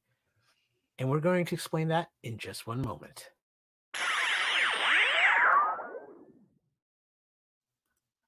Well, we're back to Culture Clash 242. Hello, 2024. But we are closing out one more thing for 2023 because if you obviously Kevin and I do this show, mainly one of the main reasons why is because we are both huge movie buffs. Well, Kevin conducted himself in an experiment this year using a newer app that's come out here in about 3 years ago now for I think so. Letterboxd. Yeah. Now, actually, I think it was more like 2016. Actually, it's. And I kind of may have got lost in the COVID. It kind of got lost in the COVID. Yeah, I'll talk about that in a second. Yeah. But yeah. Kevin did a little experiment with Letterboxd, and Kevin, I'm going to let you explain to our listeners and to our viewers what exactly you did in 2023. Well, I want to talk about Letterboxd real quick because I feel like I'm kind of late on this because a lot of the younger generation is using Letterboxd to rate films, to share films, to talk about films, and blah blah blah. Kind of like we do with IMDb to get our information from. And Letterboxd does get information from IMDb. They talk about it. They also get it from Wikipedia and stuff like that. But a lot of people are going to Letterboxd because you can keep track of your movies too, which is great. And so for 2023, I decided to set out and document all the movies that I watched for an entire year from January 1st, 2023 through December 31st, 2023. And you'll see the screenshots that I have because you can keep track of your films and it will show them like all the posters of the films on your app on your phone. And for those of you that know me, I love movies. I want to keep track of what I've seen. And one of my friends, Jeremy Orr, fellow Highlander fan, shout out, he did this last year. And I'm like, you know what? And because I think he came out on the 1st of January last year, say he had seen like 200 and something films. I think it was. I don't remember the exact number. I'm like, well, I want to keep track of my films because I forget about a lot of these things, Kyle. And I found this very useful when you and I were kind of podcast about something. I'm like, well, I want to remember what I was talking about or what I was seeing. And knowing that we watch films for Time Warp and Couch Potato Theaters, I'm like, this is a great way to kind of keep a timeline of when you're watching films. And so this also included all the movies I watched on the big screen, the theater, at home, hotel, traveling via streaming, long airplane rides. Physical media included, of course, streaming, HBOs and Cinemaxes and stuff like that, DVD, Blu-ray, VHS, and yes, even laser discs were all included on this, Kyle. And so I wanted to do from the beginning of the year. Let's start here. From the left to the right, I started with the movie Blonde, of course, that was nominated for an Oscar, starring Ana de Armas, playing Marilyn Monroe. And I started going through a lot of my favorites as well. There's some couch potato theaters on here, like Pixel. I did a little Las Vegas duo here of mobsters. I did Bugsy and Casino. And so I slowly started going through. I had to do my 21 Jump Street and 22 Jump Street marathon. Did that. A lot of comedies, coming through. And I started going to some of the films as well. You'll notice this one film here called Crackers, Kyle. Watched that for the first time because my wife's father co-starred in that film, Terry Gill. He was also in Crocodile Dundee, and I'd never seen that comedy, so I got to finally watch that. Kyle, you recognizing some of these films that we were watching in the Time Warp and Couch Potato Theaters as well? Absolutely. And of course, a lot of films too that are great revisit films. Yes. And of course, I was doing a little wine duo here. I was watching Sideways and Bottle Shock, of course. And some action movies I love as well. I was going through here. You can definitely see a lot of 83 films. And then you saw I have the 65 film with what's his name from Star Wars? Kylo Ren. Adam Driver, yes. There also is Empire Records, which we did a Couch Potato Theater on, which was a lot of fun to do. Yeah. So, and I was getting ready for John Wick 4. I don't know if you know, Kyle. I was watching some earlier John Wicks. John Wick 4 is on there as well. I saw Babylon, saw Top Gun Maverick again. Just for all the listeners out there who may not be familiar with Kevin's John Wick obsession, anytime Kevin watches John Wick, he puts on a suit first. Yes, that's true. I wore a suit to that John Wick 4, just so you know. I suit up for Wick. You'll see the Dungeons and Dragons on there too, seeing that in there. I had to go watch Star Trek, Star Trek Star Trek 6, my favorite of the original cast. But Kevin, most importantly, do you love them in blue? I love them in blue, baby. Megaforce. There, check that out. Got Hot Tub Time Machines there as well. But we continued going through. There's a lot of stuff on here. I had to watch a football movie, Draft Day. Had to get that in there. We watched John Carter. I watched the original trilogy, but I had to start with Star Wars Empire Strikes Back because, Kyle, this is when Aaron was in town. And we went down to Hollywood and we saw Valley Girl on the big screen, did a couch potato theater of it. Then we saw the 40th anniversary of Return of the Jedi. We did a couch potato theater on that as well. Or was that couch potato theater? Yeah. Yeah. And then there's Renfield right there, Kyle. Saw that in the big screen. And then also on the big screen, we saw Flashdance because that was also celebrating its 40th anniversary. So, yeah, you can see a lot of theater stuff on there. Sweet Home Alabama. That was a funny story, Kyle. Been meaning to watch that. Never seen it before. Tried to watch it once. I was too tired with Aaron. She's like, you're never going to watch this, are you? Finally, we sat down and watched it because it's one of Aaron's favorite films. Yeah. And then The Haunting of Julia. If you see that picture down on the far right, Kyle, that is one of Aaron's favorite horror movies starring Mia Farrow. And when we were in London, we went to the house that was filmed at in the front right there. So there you go. Blue Thunder. We kept going.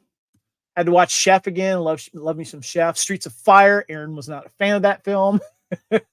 Watched Flash Gordon. Huge fan of that. Yeah. And some of these were like plane rides as well. You know, I did long plane rides and watched them. And yeah, so did a little Pitch Perfect 2 as well. Kept going on through. And then I finally did my full-on rewatch of all of the Mission Impossible films because I wanted to be ready for Dead Reckoning. Did you do that, Kyle? Yeah, and then we did it. We actually did a very special couch potato theater covering all of the Mission Impossible franchise. Yeah, we did. Note Hard Feelings, a funny comedy, R-rated comedy with Jennifer Lawrence. That was a lot of good. Of course, right after I saw Indiana Jones and the Crystal Skull, I had to wash that out a little bit and watch Rounders. Yeah, you did a good Rounders film there. Some more 83 films there. Yeah, now I'm getting here towards the end of the year here. Look at this. I watched what was it? Drive, License to Drive with the Feldmans, and then I watched G.I. Joe. Was it Retribution? Retaliation. Yeah, and then Galaxy Quest. You know. Then while I was at Comic-Con, driving back up, I had to do the Barbenheimer double feature at the Man's Chinese Theater in LA. I watched Oppenheimer and Barbie on the same day. So yeah, and then we start getting towards the end of the year here, Kyle. You'll recognize some of these films. One of them, of course, is the big screen showing of Ahsoka, the 2 episodes. That counts as a movie in the theater, Kyle, at the Disney theater there, the El Capitan. Saw those 2 episodes back to back. And yeah, I'm getting towards the end here. Watch Batman again, Inglourious Bastards. Finally saw Eddie and the Cruisers, and then I had to go, wait a minute, Kyle, there's a sequel? Had to watch Eddie and the Cruisers too. That was a lot of fun. Watched Ronin and Wolf of Wall Street back to back. Then I started my MCU Infinity Saga rewatch with Iron Man, Hulk, Iron Man 2, Thor, and I kept going through there, including just to clarify too, Kyle, several of these films are short films. They weren't all like theatrical or sit at homes, right? But they're still films. They still count. So, and we must give a special shout out to the lower right hand corner, our good friend Johnny K and his phenomenal Batman short film. Yes, The Oath. It is a 1989 Batman prequel. Takes place a few days before the original events of the original 89 Batman. Make sure to check it out. It's award-winning, wonderful, wonderful film. And then I started kind of sneaking with the Lord of the Rings trilogy because I knew I was going to watch some of that on Christmas Day and stuff like that. I did a really good double feature of Double Team and Exit Wounds, which I realized I really enjoyed a lot more than I thought I would because I'd never seen them before. So yeah, big fan of Year One comedy, by the way. Ivan Reitman's last directed film. Good cast there. It's funny. Getting towards the end here, Kyle. Here we are. These are the final 2 months here. All right. I'm just going to go in the last month here up through December 31st. What? Did you time out? Are you time outing me? I am time outing you because I know where you're going, but I'm pulling a Zach Morris on this because I have to call you on this. Okay. Kevin Reitzel, you watched the sequel trilogy. Now you have been teasing me all week that you have thoughts after rewatching the sequel trilogy. You're wondering why I watched the sequel trilogy, right? Because I know your feelings on it, but I also know that you are the kind of guy who will give it some time and say, okay, maybe I need to revisit this and look at it from a different perspective. Yeah, and I've done that before with the sequel trilogy. You know, I have gone back and rewatched it. For those of you that don't know, I'm not a fan of the sequel trilogy. I was disappointed with it. I'm not going to go into the reasons why, but so here's the reason why. So just to give you an idea of what I watched, the last 1, 2, 3, 4, 12, the last 12 films I watched was Spirited, the funny holiday comedy with Ryan Reynolds and Will Ferrell. Then I watched Predator. Then I watched the Star Wars Force Awakens, Star Wars The Last Jedi, and Star Wars The Rise of Skywalker. Then I watched a sniper documentary. I watched an 83 film I couldn't find, The Man Who Wasn't There. I watched Action Jackson. Then I watched the short of Carter, Agent Carter. I watched Thor the Dark World. Then I watched Strange Days, which is a New Year's Eve tradition for me. And after Strange Days, I watched the original Guardians of the Galaxy. Now, Kyle, the reason why I wanted to rewatch the sequel trilogy of Star Wars is because in my Facebook memories from starting, I think in November and definitely in December, what was happening was I was getting a lot of memories of going to see the sequel trilogy on the big screen, partly in due of the marathons that we were doing for The Force Awakens. All 6 films were being shown at the theater. I remember seeing that with Scott and Nathan and his family, who are also the co-host of What a Piece of Junk podcast, Star Wars podcast. And so I started getting these memories coming up. Also, all of the 501st and Rebel Legion troops I was doing to support these films that were coming out. And I was getting nostalgia of that time that I really enjoyed sharing Star Wars with people. And those feelings are still there, Kyle.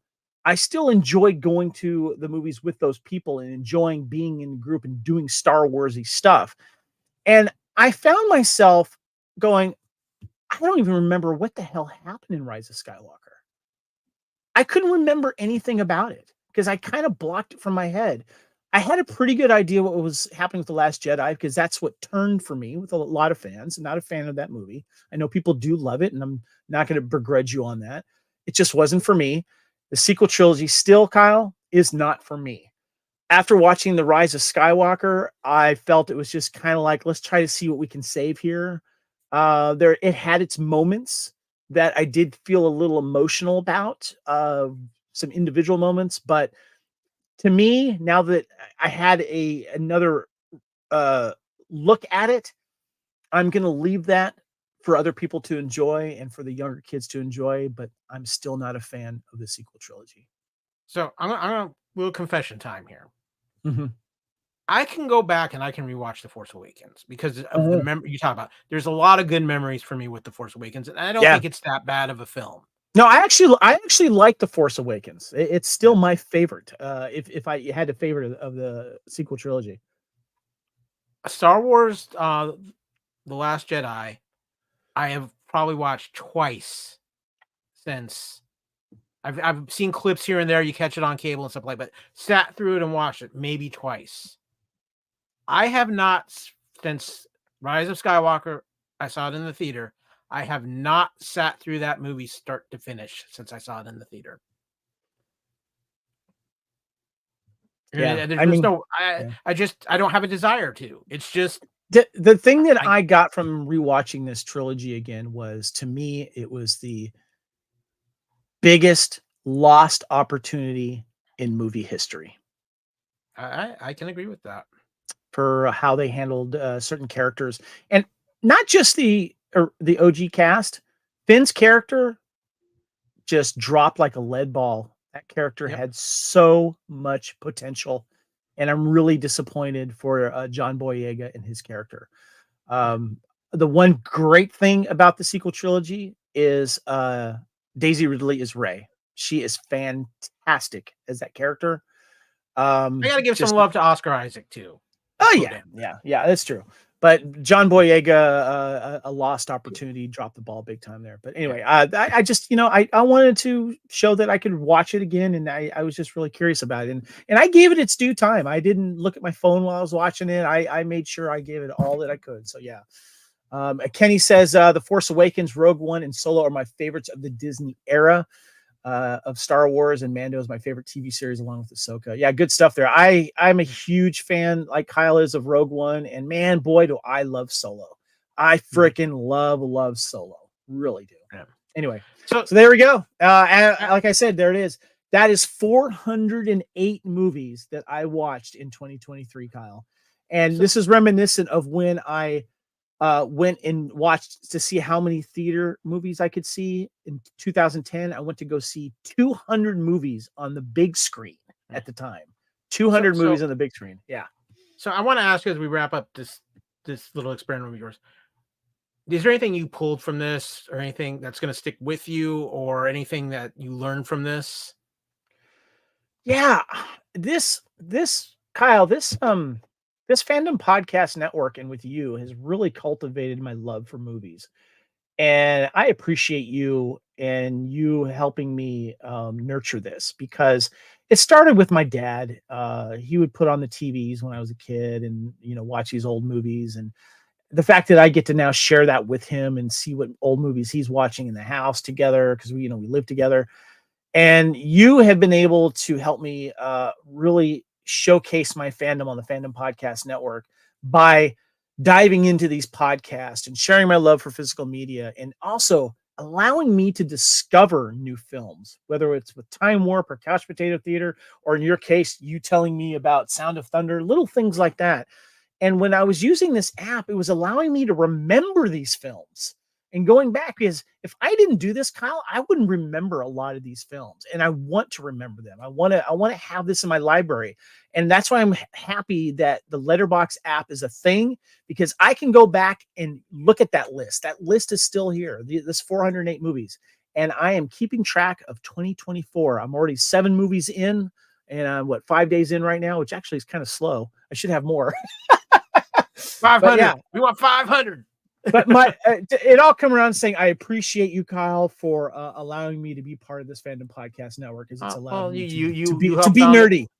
Yeah, well, you helped found it with me, and I wouldn't change a thing, and how I feel about you, man. And we both have this love for movies. I don't get to indulge, unfortunately. Sometimes real life for me doesn't let me indulge as much as I would like to in that, but I am going to keep a Letterboxd list this year too, just to see how many movies I can. I don't think I'm going to hit 408, but I don't expect you to. I don't want you to compete. I just want you to calculate it, and it's going to be fun looking back. And maybe we can do like a 6-month kind of like, let's look at our list type of thing. That might be kind of fun, and then at the end we'll do the similar thing. However, I'm going to make one prediction now. We will be seeing a lot more movies in the theater in 2024. You think so? I think so, because there will actually be movies in the theater in 2024. which reminds me, before we close out of this episode of Culture Clash, we got one more thing we want to do. It's been a long show, but you know what? We are entering 2024. Kenny, I want to thank you for too. Serialized is a good app for keeping track of TV shows you watch. It's like Letterboxd, but for TV. Oh my God. I got to check that out, Kenny. Thank you for that, because the movie app, Letterboxd, doesn't do TV shows. So I'm going to check that out. Thank you very, very much. So, but it is 2024. We're going to be doing a lot of fun stuff in the Fandom Podcast Network in 2024. We'll have lots more CPTs, lots more Time Warp. Of course, we will be returning to Star Trek in 2024 with a new season of Strange New Worlds, hopefully a new season of Lower Decks, and the final season of Star Trek Discovery. We've got other things planned too. True Believers will have a few things going on.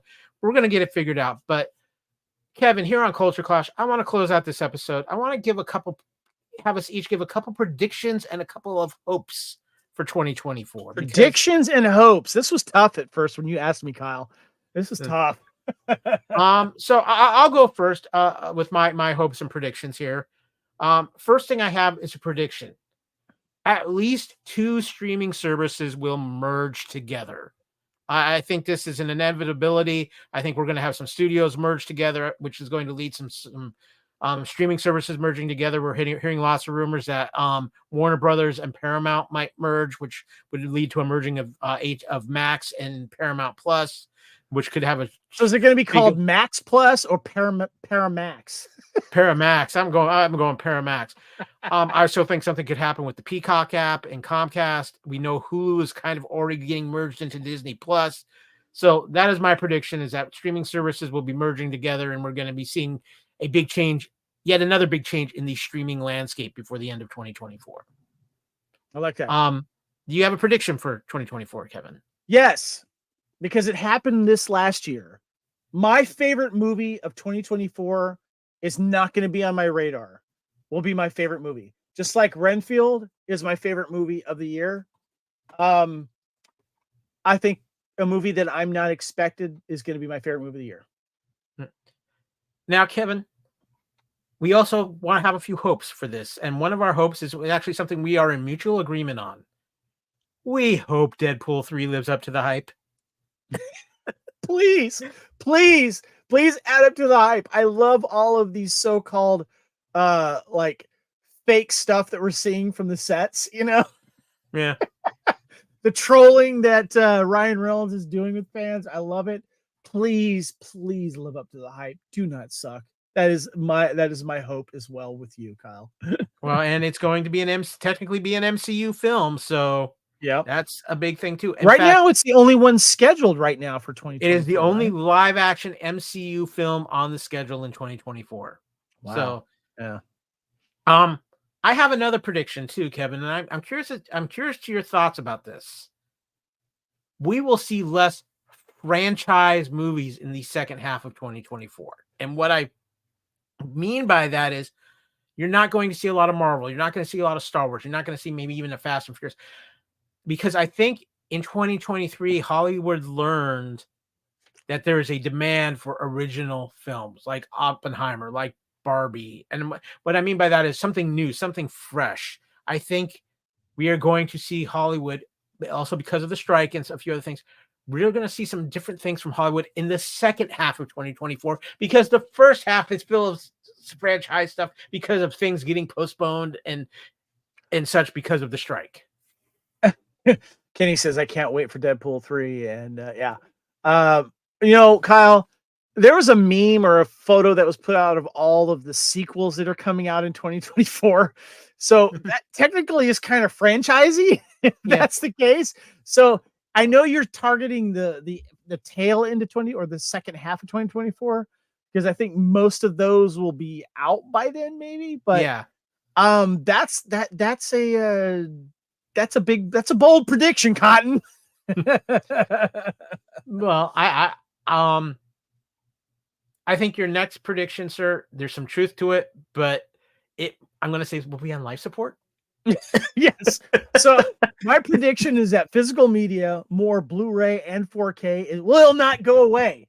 And what I mean by that is, yes, we will probably not see them, obviously in Best Buy and stuff like that, but I believe it's going to be kind of a more collector's thing, maybe a made to order type of thing. And I think that the lack of physical media that is now starting to happen, people are going to start going, I want my physical media. You're going to start seeing people hit those secondary markets more. You're going to see people ordering them online, trading them online. You're going to see prices go up, I'm sure of that.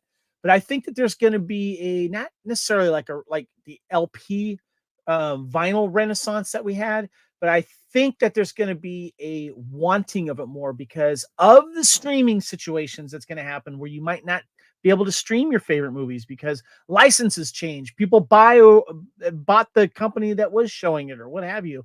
I think you're going to see some love for it because I'm starting to see some articles that are showing that. So we'll see. We'll talk about that, of course, when we do our physical/digital media special that is coming forward. It's going to be a very interesting year for physical media because it's on live support.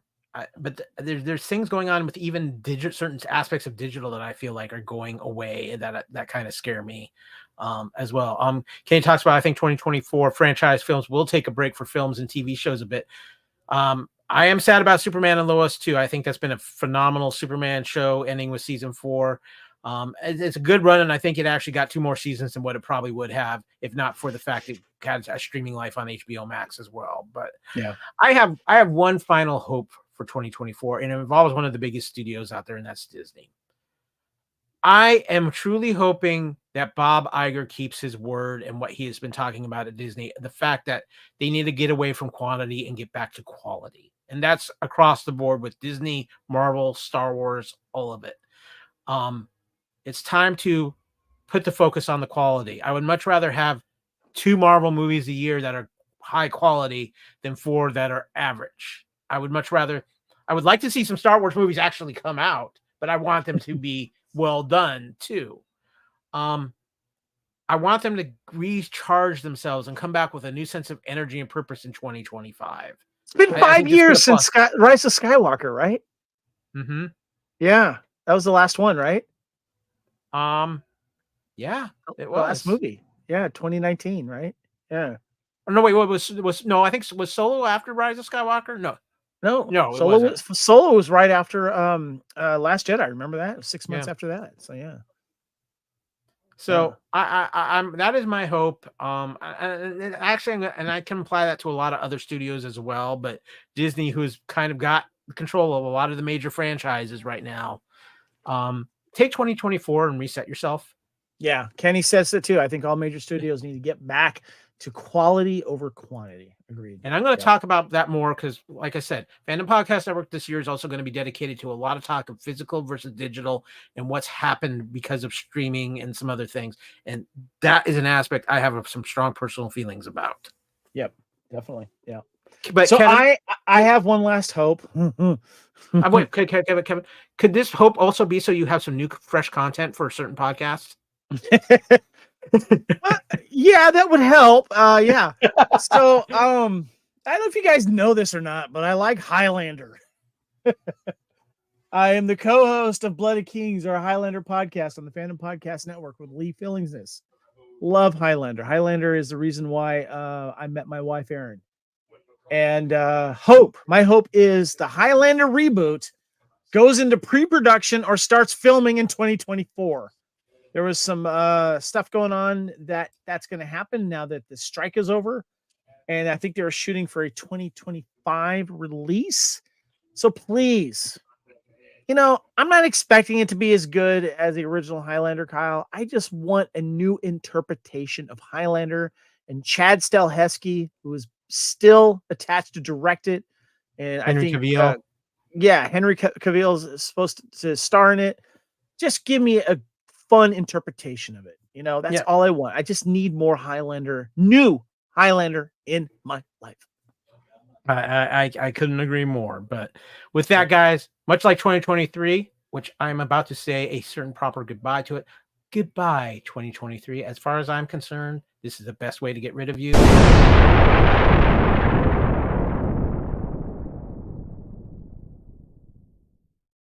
Dang, nope. After watching 1983 End of the World films like what was it, Day After, and what was the other film that we watched? That Netflix film. Too. But also the other 83 film. I'm forgetting it now, but it was another what happens when the bomb went off and war games and all that kind of stuff. I'm ready. Bring on 2024. I want to thank everybody for watching. Culture Clash today was a long episode, but we had a lot of fun and a lot of fun things to talk about.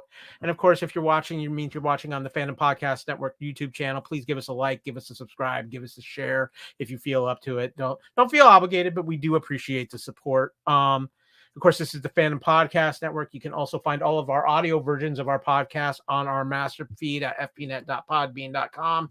Of course, you can download that app as well as any of your major streaming podcast catchers, because we're on all of them, whether it's iTunes, iHeartRadio, Spotify. You can find the Fandom Podcast Network. You can also find us on Facebook on our Facebook page, the Fandom Podcast Network. You can email us at fandompodcastnetwork@gmail.com. You can find us on Instagram at Fandom Podcast Network. You can find us on X/Twitter at FanPod Network.